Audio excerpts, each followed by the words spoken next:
The armor's just a first step, isn't it? You will find out in time. Wow. Wow. Wow!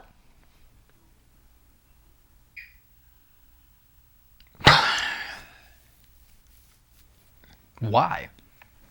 Why, bro? Why? Literally, why, bro? Why? How can you explain this? Without using that multiverse nonsense, if you haven't seen my video on it, go watch my video on why I think the whole multiverse time traveling stuff is the laziest, cowardliest, soullessiest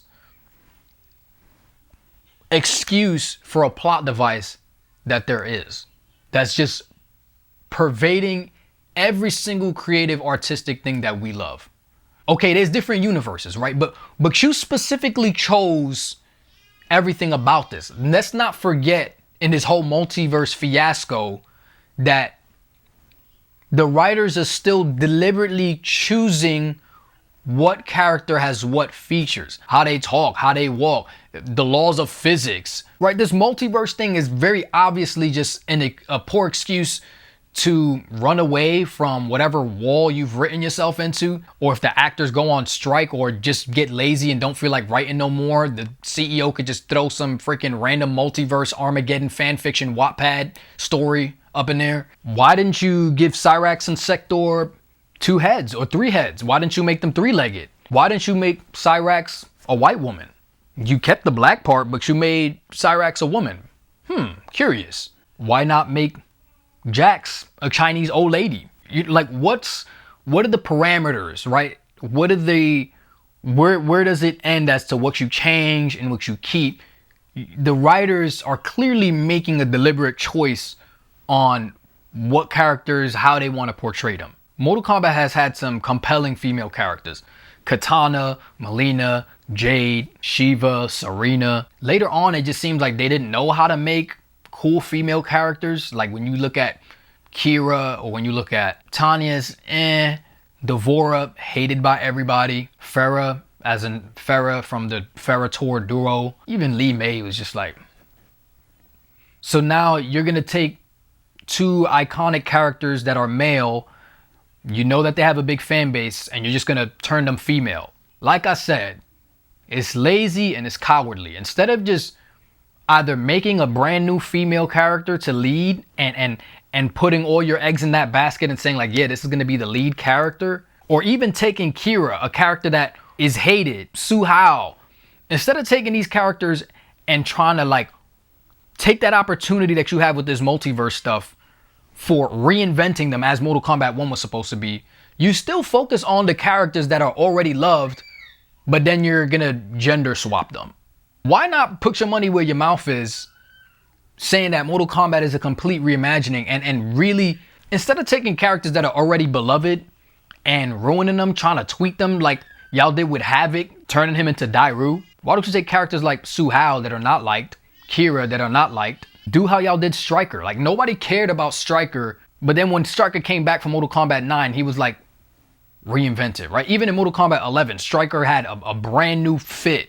Like he was dripped down from head to toe. I don't let my wife play Mortal Kombat Armageddon just because of this man. Make the whack characters cool. But to come back with some cringe attempt at diversity, it just looks like pandering.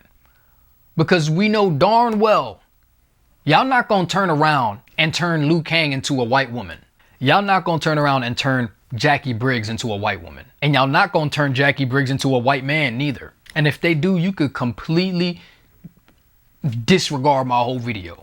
But y'all wanna come and turn Cyrax and Sector into female characters. If anybody says anything, oh, we're misogynist, oh, gamers, or it's a boys club, it's this, then a third. I personally would love to see new female characters. I personally would love to see old female characters come back and actually take the forefront. No, you want to take Havoc, who barely had any lines, and you want to take Havoc, who's now the face of the DLC, when he was mad cringe. You want to do fan service by having Havoc because everybody been begging for Havoc since Mortal Kombat 9. You turned Havoc into a teenager. Now you have this one-dimensional Havoc that just wants to destroy all the realms, and Sireniqua and Sectana are coming to save the day. I swear, ever since Black Panther came out and it was an all-black cast, they saw we supported it, they saw we loved it, and now it's like their approach to everything now in Hollywood, in the entertainment industry, is just blackify or womanify everything or make it gay. Mind you, I gave Mortal Kombat the benefit of the doubt in MK11 when they made Jax go back in time and stop slavery. People were saying they were pandering, and maybe they might have a little bit. It made sense to his character. He was an American, he was for freedom. He is a black character, he's always been a black character. It's not like Jade where in one game she's Chinese and in the other game she's black and in the other game she looks Indian. Jax being a black character has always kind of been integral. Him and Sonya Blade working together were like the interracial buddy film kind of thing going on. Whereas this, I just don't see why. Are y'all trolling? Are y'all trying to build controversy over the fact that you gender swap these characters on purpose to get people to take a look at it? It's kind of like what it feels like with a lot of these Disney films and stuff where they just make characters black just for the sake of making them black, just to point and gaslight the public and say, they're a fictional character, what do you care? It's all about what's on the inside. Knowing darn well, like I said, we would be mad if they took Jax and just made him white. You know what I'm saying? Melina being played by a black actress in the Mortal Kombat movie, a lot of people got mad at that, which I felt like made no sense because she's from Outworld. She's not even human in the first place. Melina could be Asian, Melina could be white in the next movie.